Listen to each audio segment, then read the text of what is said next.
Hangisi, emlakçı mı?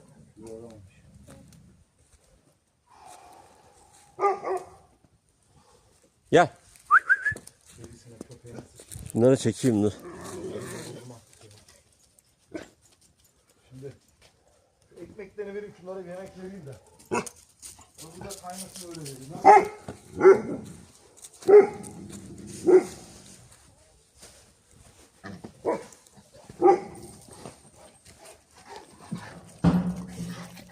Kurt, kim o?